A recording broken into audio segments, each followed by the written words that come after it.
It is recommended to do a cleaner maintenance per week or after the analyzer has tested 200 samples.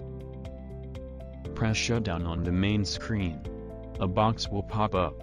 Continue to press shutdown on the pop-up box and then go into the shutdown screen.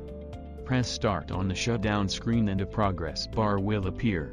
When it runs to the sampling position, shake HC310 cleaner fully, open the cap and put it under the sample probe. Then press start and the sample probe starts to aspirate the cleaner.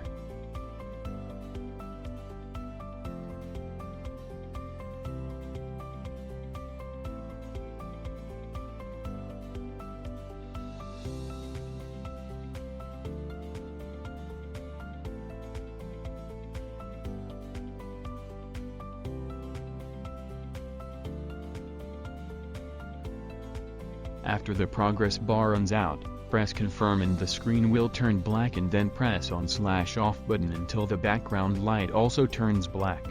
The whole shutdown process ends.